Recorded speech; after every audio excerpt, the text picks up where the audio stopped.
Assalamualaikum warahmatullahi wabarakatuh. Innal hamdalillah nahmaduhu wa nasta'inuhu wa nastaghfiruh wa na'udzu billahi min shururi anfusina wa min sayyiati a'malina.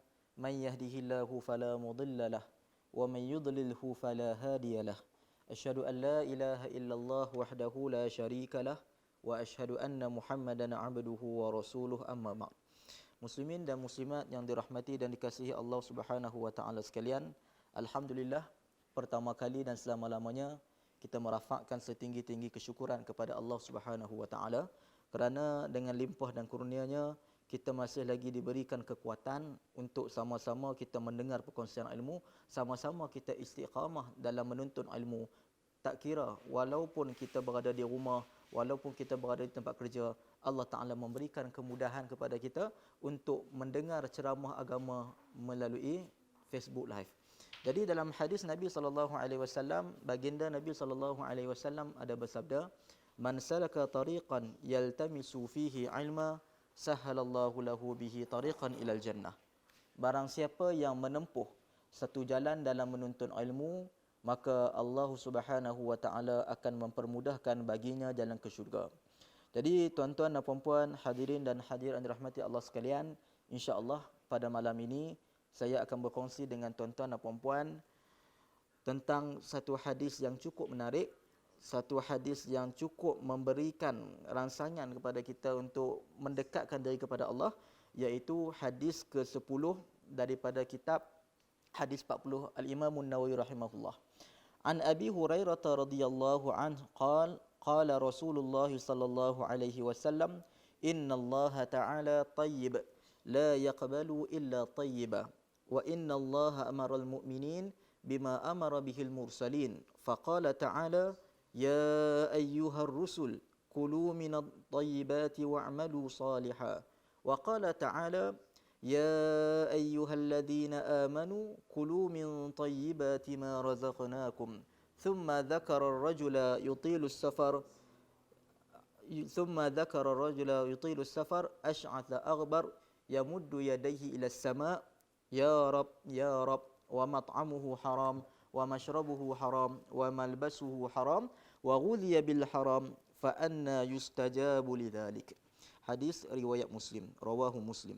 Daripada Abu Hurairah radhiyallahu an, ia berkata, Rasulullah sallallahu alaihi wasallam bersabda, innallaha ta'ala tayyib la yaqbalu illa tayyiba. Sesungguhnya Allah Ta'ala itu baik, tidak menerima kecuali yang baik. Wa innallaha amaral mu'minin bima amara bihil mursalin. Dan Allah Subhanahu wa taala dan sesungguhnya Allah Ta'ala memerintahkan kaum beriman dengan apa-apa yang diperintahkan kepada para nabi. Lalu baginda Nabi SAW membacakan dua ayat. Yang pertama sekali, ayat Al-Quran daripada surah Al-Mu'minun ayat ke-51, dan ayat yang kedua adalah surah Al-Baqarah ayat 172.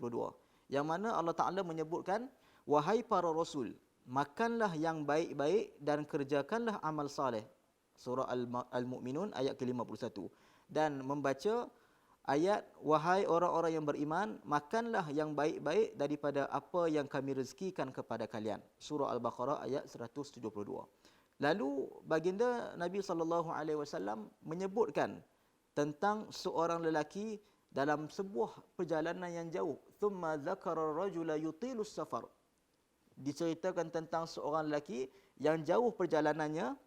Kemudian disebutkan di sini Ash'atha aghbar, dalam keadaan kusut masai.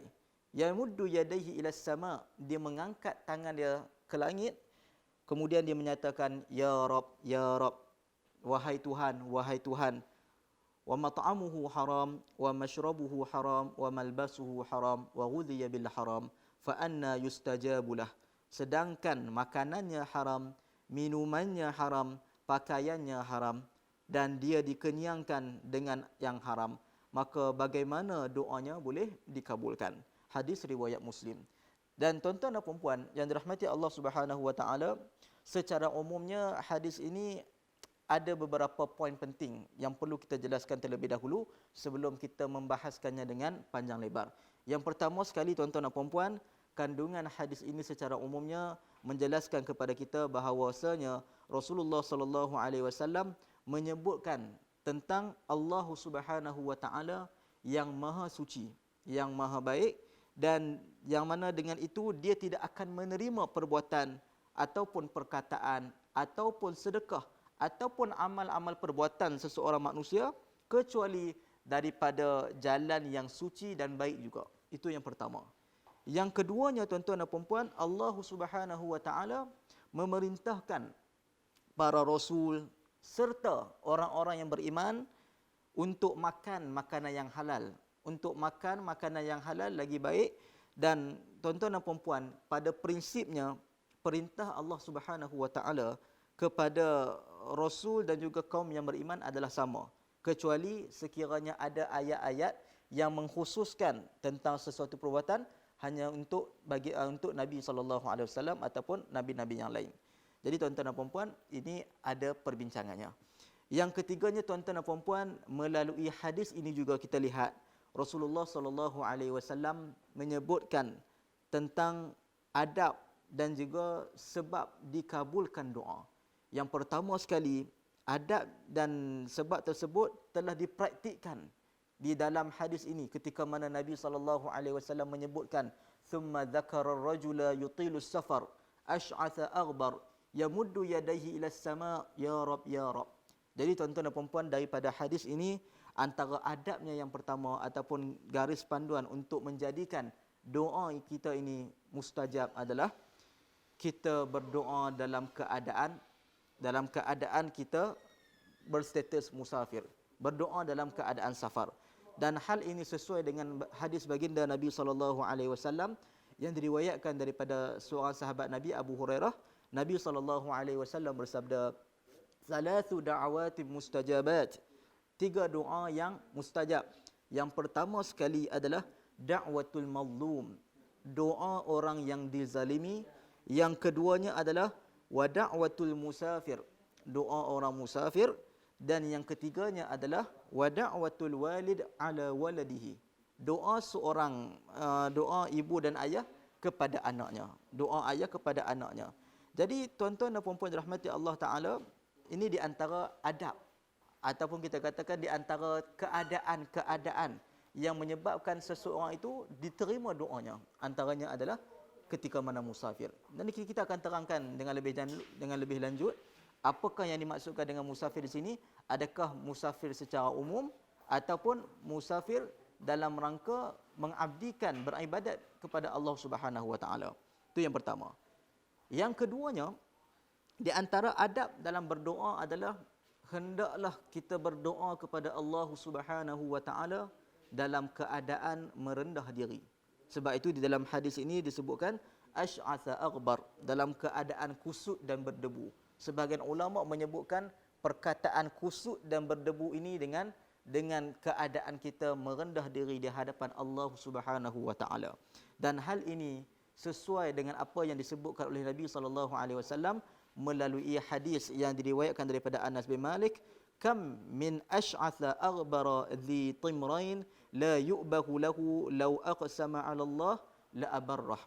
Betapa banyak orang yang pakaiannya kusut dan berdebu, yang sudah usang, doanya tidak ditolak, dan seandainya dia bersumpah kepada Allah, Allah Ta'ala akan menerima sumpahnya. Itu yang kedua. Yang keduanya adalah hendaklah kita berdoa kepada Allah Ta'ala dalam keadaan merendah diri. Dan kalau kita umpamakan diri kita ini dengan masyarakat, misal kata kita sebagai anak buah, kita ada bos, kita ada majikan. Kalau kita nak minta dinaikkan gaji, kalau kita nak minta agar kita ni dapat bercuti, kita nak ambil cuti, maka kita akan minta dengan merendah diri, kita akan minta dalam keadaan kita berharap kepadanya. Jadi tuan-tuan dan puan-puan, maka begitulah hubungan kita dengan Allah Subhanahu wa taala. Kita ini adalah insan yang lemah. Maka bila mana kita berdoa kepada Allah Subhanahu wa taala, berdoalah dalam keadaan kita ini hina, dalam keadaan kita rasa kita ni rendah diri. Itu yang kedua. Yang ketiganya, tuan-tuan dan puan-puan, di antara adab yang dipraktikkan oleh lelaki ini yang disebutkan oleh Nabi sallallahu alaihi wasallam ini adalah ketika mana dia berdoa ketika mana dia jauh perjalanannya musafir, ketika mana dalam keadaan kusut masai, berdoa dengan merendah diri, dan ketika itu yamuddu yadaihi ilas sama, dia mengangkat kedua tangannya ke langit. Dan angkatnya kedua tangan di langit ini sesuai dengan sunnah Nabi sallallahu alaihi wasallam yang berdoa yang berdoa sambil mengangkat tangannya. Dan ini juga sesuai dengan apa yang disebutkan menerusi hadis Salman radhiyallahu an, bahwasanya Rasulullah sallallahu alaihi wasallam bersabda, "Inna rabbakum tabaraka wa ta'ala hayyun karim, yastahyi min 'abdihi idza rafa'a yadayhi ilaihi an yaruddahuma sifra." Maksudnya sesungguhnya Tuhan kalian tabaraka wa ta'ala itu adalah pemalu. Yastahyi min 'abdihi, dia malu dengan hamba dia. Idza rafa'a yadayhi ilaihi, bila mana hamba tersebut mengangkat tangannya kepadanya, ay yaruddahuma sifra, dia tolak permintaan hamba itu dengan tangan kosong. Jadi ini menunjukkan bahawasanya disunnahkan kepada kita apabila kita berdoa dengan mengangkat kedua tangan. Dan seterusnya tuan-tuan dan puan-puan, di antara adab yang diceritakan di dalam hadis ini adalah disunnahkan kepada kita untuk mengulang-ulang doa kita sekiranya doa itu dilihat penting bagi kita. Misal kata kita terlampau berhajat kepada zuriat, ataupun kita terlampau berhajat kepada harta, kita terlampau berhajat kepada buah-buahan, kewangan dan sebagainya, hubungan kekeluargaan. Jadi tuan-tuan dan puan-puan, ketika mana kita merintih di hadapan Allah Subhanahu wa taala, mintalah doa kepada Allah Taala dalam keadaan mengulang-ulang doa. Dan ini tuan-tuan dan puan-puan telah pun dicontohkan oleh baginda Nabi sallallahu alaihi wasallam ketika mana Nabi sallallahu alaihi wasallam berdoa pada waktu perang Badar. Ketika mana Nabi melihat musuh di hadapan, Nabi melihat orang-orang kafir musyrikin Quraisy berada di hadapan baginda sallallahu alaihi wasallam dalam jumlah yang ramai, sedangkan dalam kalangan umat Islam pada waktu itu jumlahnya sedikit. Jadi tuan-tuan dan puan-puan, Nabi angkat tangan, Nabi berdoa, Allahumma anjizli ma wa'adtani, Allahumma ati ma wa'adtani, Allahumma in tuhlik hadhihi al-isabah min ahli al-Islam la tu'bad fil ard. Jadi di dalam hadis Nabi ini, di dalam doa Nabi ini, Nabi kata apa? Allahumma anjizli ma wa'adtani. Ya Allah, penuhilah untukku apa yang kau janjikan kepadaku. Allahumma ati ma wa'adtani. Ya Allah, berikan kepada aku apa yang telah engkau janjikan kepada aku. Allahumma in tuhlik hadhihi al-isabah lam tu'bad min ahli Islam la tu'bad fil ard. Ya Allah, sekiranya engkau biarkan pasukan Islam ini binasa, maka tidak ada lagi yang menyembahmu di atas muka bumi ini. Jadi bila mana Nabi SAW betul-betul berhajat kepada Allah Ta'ala agar diberikan kemenangan, maka Nabi ulang doa itu. Dan pada waktu itu tuan-tuan dan puan-puan, Nabi berdoa dengan mengangkat kedua tangannya dengan agak tinggi, sehingga kan jatuh selendang Nabi SAW yang asalnya berada di atas bahu Nabi SAW. Kemudian Abu Bakar melihat selendang Nabi jatuh, Abu Bakar ambil dan letakkan semula, dan kata Abu Bakar, ya Nabi Allah, wahai Nabi Allah, kadzaka munashadatuka rabbak fa innahu sayunjizu laka ma wa'adaka. Wahai Nabi Allah, inilah sumpahmu kepada Tuhanmu, sesungguhnya Allah akan memenuhi apa yang dijanjikan kepadamu. Lalu tuan-tuan dan puan-puan, turunlah firman Allah Subhanahu wa taala, "Idz tastaghithuna rabbakum fastajaba lakum anni mumiddukum bi alfin minal malaikati murdifin."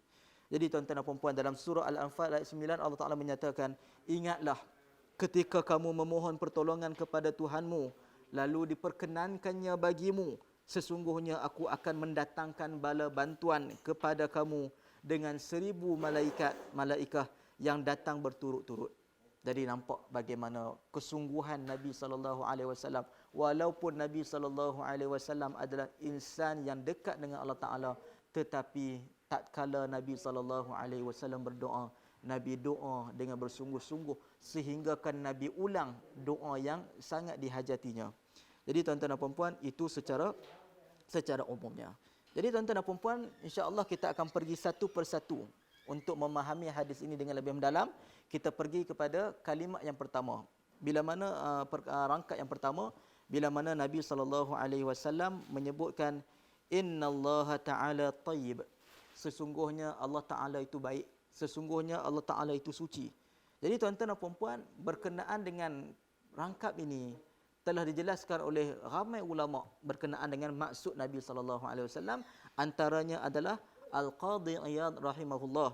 Beliau menyatakan maksud tayyib ini adalah at-tayyib fi sifatillahi ta'ala bima'na al-munazzah 'anil naqa'is wa huwa bima'na al-quddus wa asl at-tayyib az-zakah wat-taharah was-salamah minal khubthi. Tayyib dalam sifat Allah Ta'ala membawa maksud bersih daripada segala kekurangan. Yang mana artinya suci, asal daripada tayyib ini adalah az-zakah, at-taharah dan selamat daripada kotoran. Jadi tuan-tuan dan puan-puan, Allah Ta'ala ini bebas daripada segala keaiban. Allah bebas daripada segala keburukan. Kalau kita lihat manusia ini mempunyai banyak kekurangan dari sudut sifatnya yang pelupa, dari sudut manusia ini terbatas dari sudut pendengaran, terbatas dari sudut penglihatan, ada yang memerlukan spek mata untuk dia melihat dengan lebih jelas, ada yang memerlukan, kita katakan kita memerlukan telefon untuk kita bercakap dengan orang yang lebih jauh daripada kita, orang yang jauh yang berada jauh daripada kita.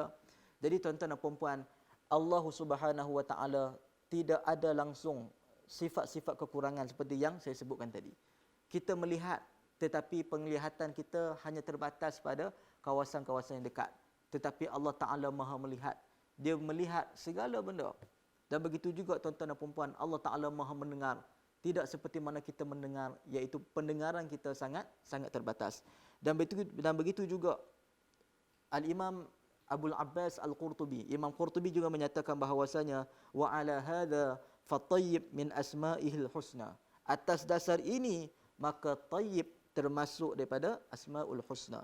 Dan saya juga ingin membawakan pandangan yang agak baik, pandangan yang boleh kita ketengahkan, iaitu pandangan daripada Syekh Muhammad bin Salih Al-Utsaimin.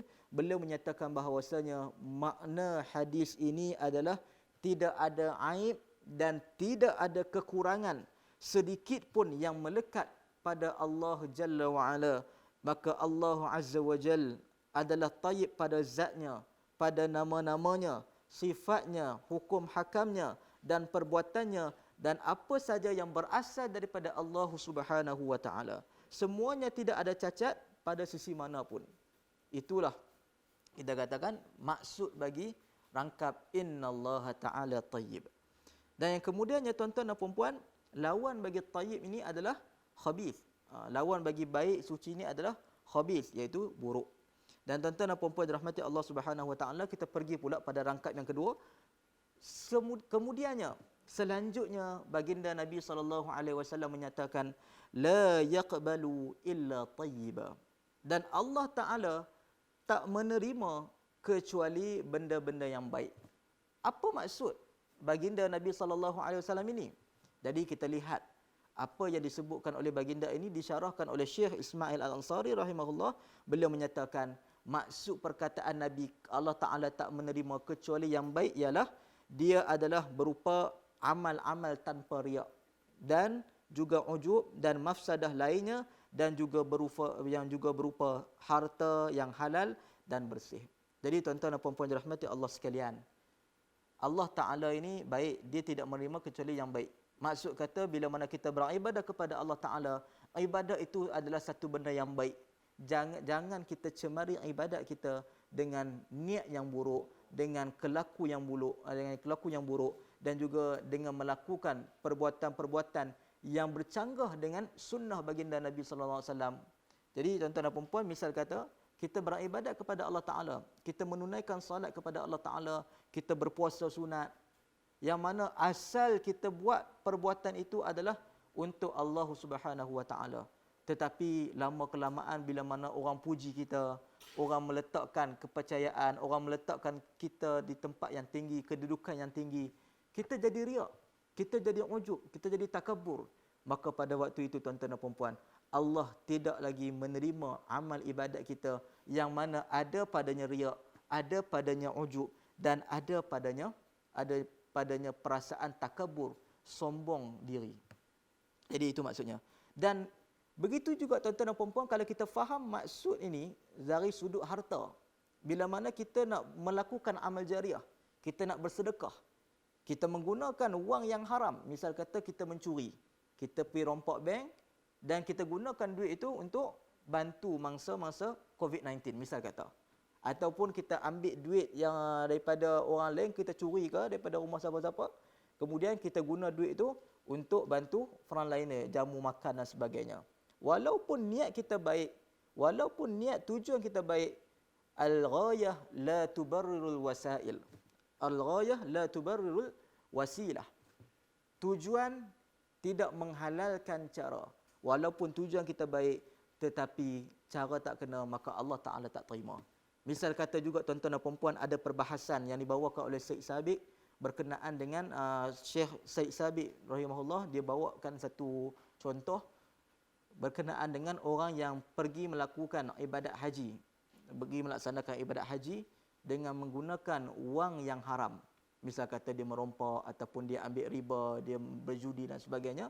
Duit itu dia gunakan untuk dia beribadat kepada Allah Subhanahu wa taala. Jadi tuan-tuan dan puan-puan, disebutkan di sini haji tetap sah walau dengan wang yang haram, namun pelakunya berdosa menurut majoriti ulama. Jadi majoriti ulama kata kalau orang tu menggunakan wang yang haram lalu dia pergi menunaikan haji, ibadat tu sah tetapi bersama dengan dosa, dia akan dapat dosa. Sedangkan tuan-tuan dan puan-puan, tujuan kita mengabdikan diri kepada Allah Ta'ala adalah untuk mengaut sebanyak mungkin pahala. Tetapi apakah gunanya kalau kita melakukan amal ibadat tetapi dosa yang kita dapat? Itu yang pertama. Satu pandangan lagi, pandangan daripada Al-Imam Ahmad. Imam Ahmad rahimahullah menyatakan hajinya tidak sah. Hajinya tidak sah. Dan inilah pendapat yang benar sesuai dengan hadis yang sahih. Sesungguhnya Allah Ta'ala itu baik, tidak menerima kecuali yang baik. Ini apa yang disebutkan oleh Syekh Syed Sabiq di dalam kitab beliau Fiqhus Sunnah. Jadi tuan-tuan dan puan-puan, kita sama-sama lihat semula, muhasabah diri kita. Kita lihat sejauh mana amalan yang aku lakukan ini, adakah bertepatan dengan niat yang ikhlas kerana Allah, dan sejauh mana ibadat yang aku lakukan ni bertepatan dengan sunnah Nabi sallallahu alaihi wasallam. Sebab itu kalau kita renungkan ayat Al-Quran, Allah Taala menyatakan allazi khalaqal mauta wal hayata liyabluwakum ayyukum ahsanu amala. Dialah yang menciptakan kematian dan juga kehidupan, liyabluwakum, untuk menguji kalian, ayyukum ahsanu amala. Siapakah yang paling baik dari sudut amalan? Tak guna tuan-tuan dan puan-puan. Misal kata kita buat satu program tadarus, tetapi di dalam program tadarus itu pakat bersaing dengan apa? Dengan tujuan nak tunjuk aku paling hebat, aku boleh habis awal. Jadi di situ niatnya telah lari. Begitu juga tuan-tuan dan puan-puan, sibuk nak menunaikan solat dengan banyak rakaat. Kalau boleh dia nak buat tahajud sampai 1000 rakaat, sehingga kan dia mengabaikan tamak-nina, dia mengabaikan sunnah baginda Nabi sallallahu alaihi wasallam. Dia meninggalkan surah-surah yang sunat dibaca. Dia membaca Al-Quran dalam keadaan yang tidak teratur. Benda ini bukanlah perkara yang diinginkan oleh Allah Ta'ala. Jadi sama-sama kita muhasabah. Dan kemudiannya tuan-tuan dan puan-puan, disebutkan dalam hadis ini, dan Syekh Abdul Rahman, sebelum itu kita pergi kepada pandangan Syekh Abdul Rahman. Syekh Abdul Rahman Al-Mubarakfuri beliau menyatakan makna hadis ini adalah bahawasanya Allah Ta'ala suci daripada segala keaiban, maka tidaklah diterima dan tidak sepatutnya mendekatkan diri kepadanya kecuali dengan apa-apa yang sesuai dengan makna ini, yakni dengan sebaik-baik hartamu yang halal, sebagaimana firman Allah Subhanahu wa taala, kamu selamanya belum mencapai kebaikan sehinggalah kamu menginfakkan apa-apa yang kamu cintai. Dan tuan-tuan dan puan-puan, Yang berikutnya tuan-tuan dan puan-puan, disebutkan di dalam hadis ini, wa innallaha amaral mu'minin, dan sesungguhnya Allah memerintahkan orang-orang yang beriman. Jadi pada rangkaian ketiga ini menceritakan tentang perintah yang diperintahkan kepada orang-orang yang beriman, iaitu Allah memerintahkan hamba-hambanya yang beriman kepadanya, yang meyakini risalah Rasulnya, yang membenarkan semua yang dikhabarkan Allah dan Rasul, meyakini malaikat-malaikatnya, qada dan qadanya. Dan tuan-tuan dan puan-puan, kebanyakan ulama Ahlus Sunnah wal Jamaah, mereka membezakan antara mukmin dan juga muslim. Selalu kita sebut muslim, kadang-kadang sebut mukmin. Ada tak perbezaan? Sebahagian ulama dalam kalangan ulama Ahlus Sunnah wal Jamaah, mereka membezakan antara mukmin dan muslim ini. Mereka mengatakan bahawasanya mukmin ini kedudukannya lebih tinggi berbanding dengan muslim. Itu ada sedikit perbezaan. Maksudnya mukmin ini lebih khusus dan lebih tinggi. Jika nak mukmin ini lebih tinggi jika nak dibandingkan dengan muslim. Itu yang pertama. Ada juga sebahagian ulama mereka kata tidak ada perbezaan antara mukmin dan muslim, kedua-duanya sama, menggambarkan orang Islam yang beriman. Okey. Bima amara bihil mursalin. Dan sesungguhnya Allah Taala memerintahkan kaum mukminin dengan apa yang diperintahkan kepada para nabi. Jadi tuan-tuan dan puan-puan, berdasarkan rangkap ini dapat kita fahami bahawasanya apa yang Allah Taala perintahkan kepada para nabi, itu jugalah yang diperintahkan kepada orang-orang yang beriman. Tidak ada perbezaan, melainkan beberapa isu, melainkan beberapa perkara yang hanya khusus buat para nabi. Jadi sebab itu tuan-tuan dan puan-puan, disebutkan oleh Syekh Ismail bin Muhammad Al-Ansari ketika menjelaskan faedah hadis ini, beliau menyatakan pada dasarnya nabi itu sejajar dengan umat-umat mereka dalam hukum-hukum syar'iyah, kecuali jika ada kekhususan bagi mereka yang diterangkan oleh dalil. Jadi tuan-tuan dan puan-puan, Allah Ta'ala mensyariatkan salat kepada kita. Begitu juga Allah Ta'ala mensyariatkan salat kepada para nabi. Kepada Nabi SAW. Kita disuruh untuk salat, berpuasa pada bulan Ramadan. Begitu jugalah Nabi SAW berpuasa pada bulan Ramadan. Kita dituntut melakukan amalan-amalan sunat. Maka begitu juga dengan baginda Nabi SAW. Kalau orang yang mengaku dirinya hampir dekat dengan Allah Ta'ala, maka pengamalannya harus lebih bertambah banyak, lebih berkualiti. Begitu juga dengan Nabi SAW. Tidak ada riwayat di mana Nabi SAW berucap kepada sahabat, aku tak solat hari ini sebab makam aku dah tinggi dah. Tak ada. Kerana makam aku dah tinggi dah, aku tak solat dah. Nabi tak ada. Nabi tak ada kata macam tu. Nabi tetap dengan solat. Nabi tetap melazimi solat berjemaah. Dan kita nampak bagaimana Nabi SAW menambah amalan-amalan sunat untuk membuktikan dia adalah insan yang bersyukur. Itulah baginda Nabi SAW. Dan seterusnya tuan-tuan dan puan-puan, apa yang Allah perintahkan kepada kaum mukminin yang sama dengan para nabi dan puan-puan, maka Nabi SAW menyebutkan dua ayat. Yang pertama daripada surah Al-Mu'minun dan yang keduanya adalah daripada surah Al-Baqarah. Yang pertama sekali disebutkan, ya ayyuhalladzina amanu kulu min tayyibati ma razaqnakum. Dan Nabi membaca, wahai orang-orang yang beriman, makanlah yang baik-baik daripada apa yang kami rezekikan kepada kalian. Maksudnya Allah Ta'ala perintah supaya kita makan benda-benda yang baik, benda-benda yang halal.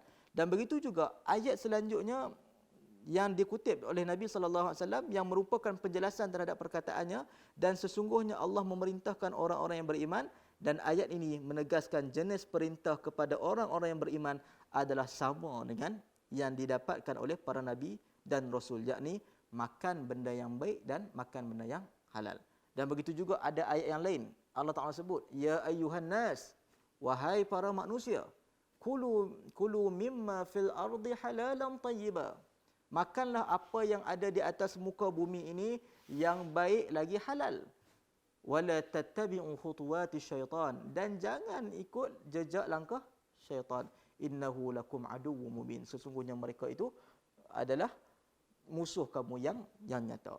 Jadi tuan-tuan dan puan-puan, Syekh Muhammad bin Salih Al-Utsaimin mengatakan, maka Allah Ta'ala memerintahkan orang-orang beriman dengan perintah yang sama terhadap para rasul Jadi kita katakan orang-orang beriman diperintahkan untuk makan yang baik-baik, dan para rasul demikian juga diperintahkan untuk makan benda yang baik. Dan tuan-tuan dan puan-puan, sebenarnya pemakanan ini adalah satu benda yang penting untuk menjaga maslahat bagi tubuh badan kita. Kita disuruh untuk makan makanan yang baik, misal kata ambil makanan yang berzat, ada protein, ada karbohidrat dan sebagainya, untuk membantu tumbuh saraf kita, untuk memberikan tenaga kepada kita, dan itu semua adalah kekuatan kepada kita untuk kita mengabdikan diri kepada Allah Ta'ala. Dan Allah Ta'ala tak rugi kalau kita makan benda yang tak baik, benda yang haram, benda-benda yang memudaratkan diri kita. Sebaliknya yang rugi adalah kita. Misal kata kita katakan COVID-19 yang berlaku ni, punca daripada pemakanan yang buruk, datang daripada sebuah negara. Jadi tuan-tuan dan puan-puan, membuktikan bahawasanya itulah sebab, itulah hikmah kenapa Allah Ta'ala suruh kita jaga pemakanan.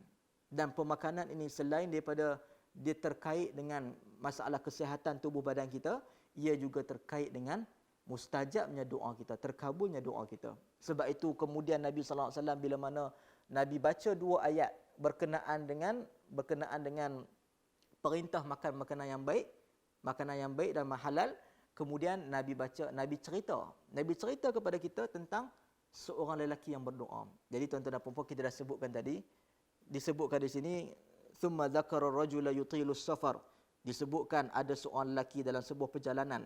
Jadi para ulama bila mana disebutkan dalam hadis ini, Nabi cerita seorang lelaki jauh perjalanannya. Jadi kebanyakan ulama mentakwilkan bahawasanya perjalanan yang dimaksudkan di situ adalah perjalanan yang jauh dalam rangka mengabdikan diri kepada Allah Subhanahu wa taala, dalam rangka mentaati Allah Subhanahu wa taala. Dan Imam Nawawi juga menjelaskan bahawasanya maknanya wallahu alam, bahawa dia dalam perjalanan jauh dengan tujuan ketaatan seperti haji, seperti mana ziarah sunnah, silaturahim dan lainnya. Ini apa yang Imam Nawawi sebutkan dalam Al-Minhaj Syarah Sahih Muslim. Jadi tuan-tuan dan puan-puan, bila kita ada peluang pergi menunaikan ibadat haji, ada peluang untuk kita pergi ke Mekah melaksanakan umrah, ataupun kita pergi menziarahi orang sakit, kita menziarahi orang-orang yang sakit dengan tujuan untuk mengeratkan hubungan silaturahim, kita pergi dengan tujuan dakwah. Ini semua adalah rangka ketaatan kepada Allah Ta'ala.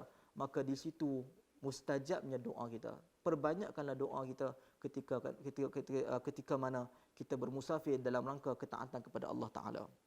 Yang kemudiannya tuan-tuan dan puan-puan, Ibn Daqiq Al-Aid juga menyatakan bahawasanya panjang perjalanan dalam rangka ketaatan seperti jihad, haji dan lainnya yang termasuk dalam perjalanan kebaikan.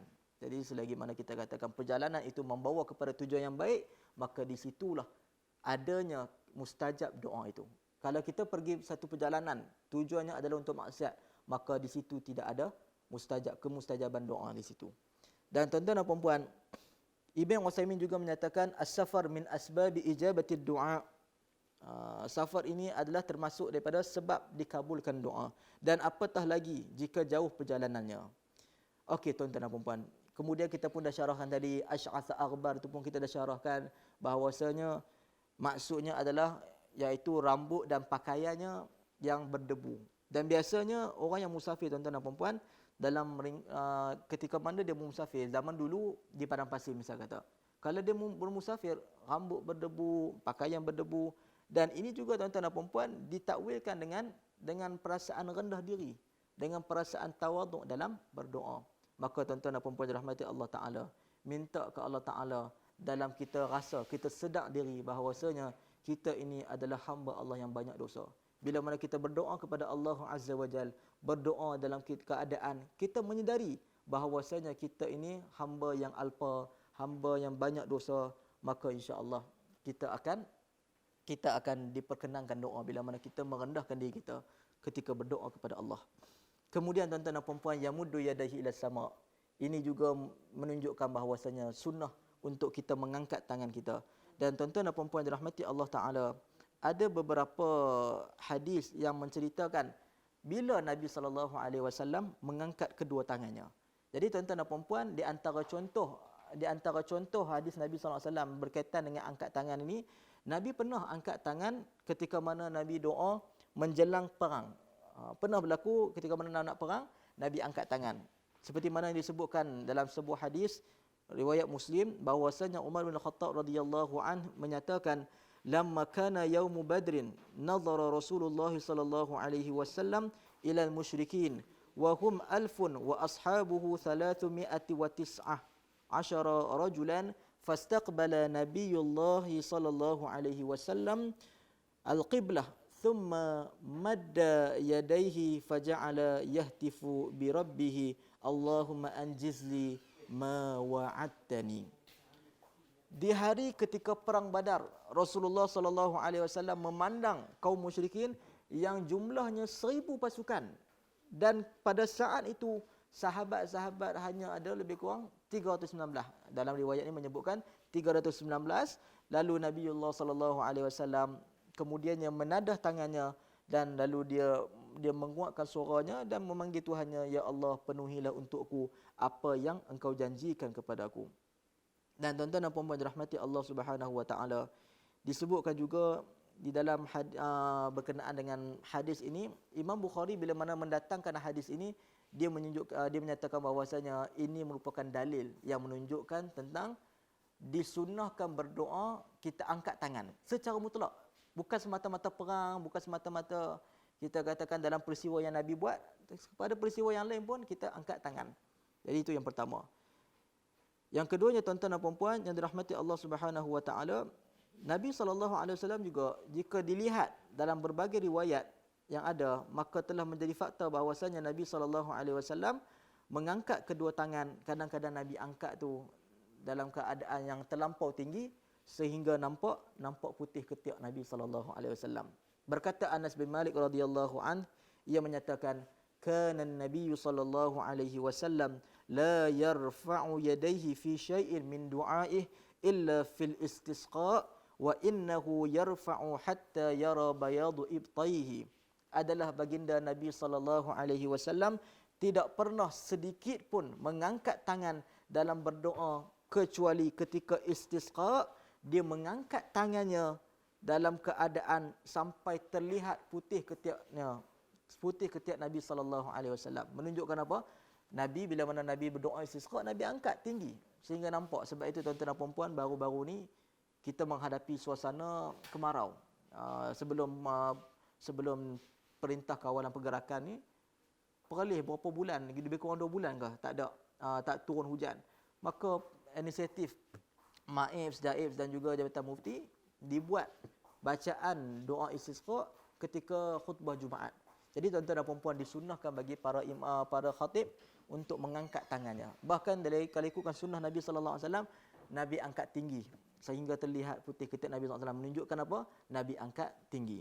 Dan kemudiannya tuan-tuan dan puan-puan, ada juga yang menyatakan Nabi juga angkat tinggi berdoa ketika mana peristiwa Nabi mendoakan untuk pakcik Abu Musa al-Ash'ari.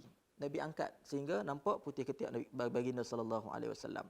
Jadi tuan-tuan dan puan-puan, ini menjadi dalil bahawasanya disunnahkan kepada kita untuk mengangkat tangan.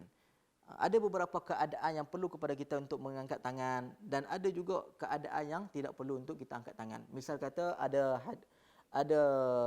keadaan tak perlu angkat tangan, seperti doa selepas daripada imam duduk, kemudian imam bangkit, khutbah yang kedua ketika mana berdoa Allahumma ighfir lil muslimina wal muslimat, maka pada waktu itu tidak disunnahkan kepada imam dan juga makmum, kepada khatib dan juga para pendengar untuk mengangkat kedua tangannya ketika berdoa. Ada perbezaan pandangan, ada yang kata angkat tangan juga. Sebab apa? Sebab qiyas dengan hadis-hadis yang menjelaskan bahawasanya Nabi angkat tangan ketika berdoa. Ada juga yang kata tak perlu angkat tangan. Jadi tuan-tuan dan puan-puan, wallahu alam, saya lebih memilih untuk mengangkat kedua tangan. Tidak mengangkat kedua tangan ketika mana doa ketika khutbah.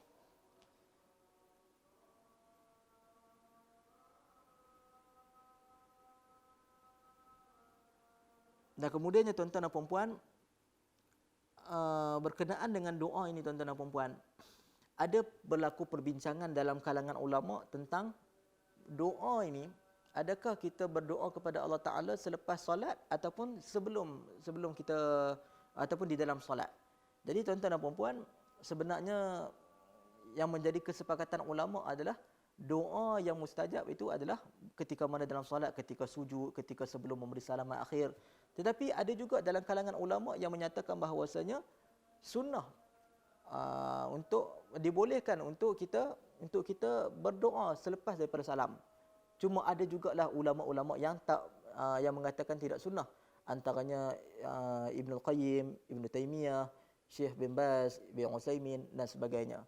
Tetapi ada dalam kalangan ulama-ulama yang lain yang menyebutkan bahawasanya disunnahkan kepada kita untuk berdoa selepas solat. Itu adalah isu khilaf. Tetapi tuan-tuan dan puan-puan, sekiranya kita dapat peluang bersujud kepada Allah Taala ketika mana solat, perbanyakkan doa di situ. Kerana apa?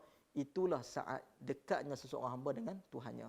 Jadi tuan-tuan dan puan-puan, sebagai kesimpulan daripada hadis ini, dapat kita simpulkan beberapa perkara. Yang pertama sekali adalah Allah Ta'ala itu suci. Kita kena meyakini bahawasanya Allah Ta'ala itu tidak sama dengan makhluk. Dari sudut apa? Daripada segala sudut. Allah Ta'ala ini lebih tinggi darjatnya berbanding dengan manusia. Kita ini adalah hambanya yang penuh dengan kekurangan. Adapun Allah Ta'ala penuh dengan kelebihan. Itu yang pertama. Dan yang kedua juga, disebabkan kedudukan Allah Ta'ala yang tinggi, disebabkan kesucian Allah Ta'ala yang tinggi, kesucian, maka Allah Ta'ala ni dia akan ambil benda amalan-amalan yang baik. Dia hanya menerima amalan yang baik dan dia tidak akan menerima amalan-amalan yang di dalamnya ada perkara-perkara yang buruk.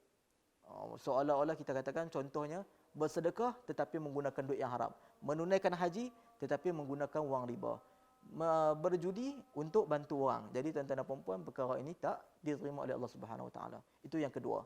Yang ketiganya adalah ketika mana kita beribadah, ketika mana kita membaca hadis ini, Nabi memberikan 2 ayat untuk menunjukkan tentang suruhan Allah makan benda yang baik, benda yang halal. Maka sama-sama kita jaga.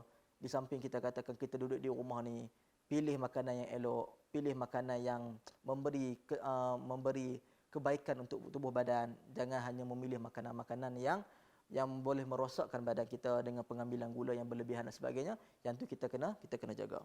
Yang kemudian tuan-tuan dan puan-puan, yang keempatnya adalah berkaitan dengan di samping kita berdoa kepada Allah Taala, kita perlu melihat kepada adab-adab dalam berdoa, dan sama-sama kita kena lihat waktu bila yang mustajab doa. Antaranya kita katakan tuan-tuan dan puan-puan, di antara azan dan iqamah waktu mustajab doa, di antara 1/3 pada waktu 1/3 akhir malam, 1/3 akhir malam pun mustajab doa, ketika mana sujud.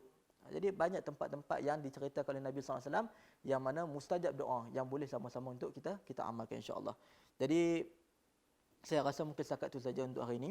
Cuma tuan-tuan dan puan-puan, sebelum saya mengakhiri ceramah pada malam ini, saya ingin mengajak kepada tuan-tuan dan puan-puan untuk sama-sama kita stay at home, duduk di rumah. Inilah perjuangan kita. Kita membantu menghapuskan COVID-19 di negara kita ini, tuan-tuan dan puan-puan, dengan sama-sama kita memberi kerjasama untuk duduk di rumah agar kita dapat memutuskan rantaian virus COVID-19, insya-Allah. Jadi setakat itu saja untuk hari ini.